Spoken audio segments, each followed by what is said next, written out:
از چند روزی هوای مساعد دهقانان و کشاورزان شهر حصار ثمرناک استفاده بودند. کوشش می‌نمایند که هر چه تیزتر کشت و شودگار را به تلف به انجام رسانند. این حال کشت و شودگار تیرماهی در خواجگی‌های خرد و میانه شهر از جمله در خواجگی‌های به نام عبدالرؤوف یوسفوف، لطیف مرادوف و کارخانه واحد تعلیمی و تجربوی حصار نزد دانشگاه اگرری جمهوری تاجیکستان متشکلانه جریان دارد.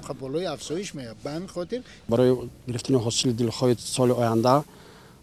تحقیقی گذاشته ما بیش از همه برای گذراندن شودگار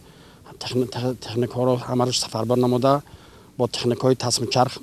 میدانی زیاده از 560 گتر زمین را از جفت گذراندیم. این عامل های اساسی گذراندن بر وقتی جو ما را به ما میسر میگردد که برای گرفتن حاصل دلخواه سال آینده یعنی نرم کنی جفت کردن چقری در چقرگی 35-40 سانتی متر و اینچنین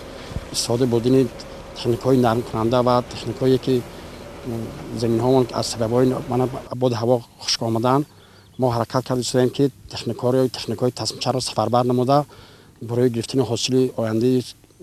گرفتن تحقیقی خود را گذاریم.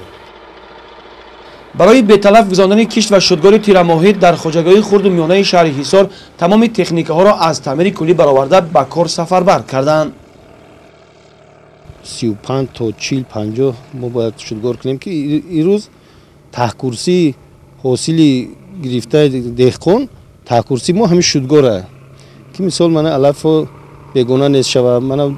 حشرات نیست میشه و زمین خوکی میشه ما باید این اساس تصمیم چرخ شودگار کردن مونده کار خیلی ترک وزیر من تکنیکی که ما شودگار کردیم اینم خوبه پر قدرت اینو منم چقری تا 40-45 هزار شودگار میکنن برای تیاری برای آینده منم اگر این سال 75 گکتر پخته کرده باشیم آینده 150 گکتر باید پخته کنیم برای هوای تیاری مون دیسه من علاقه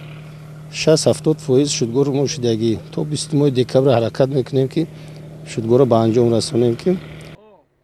موافق به معلومات‌های ریاست کشاورزی شهر حصار نشانات‌های ساحه کشاورزی امسال در تمام خواجگی‌های خرد و میانه بلند و امیدبخش گردیده است.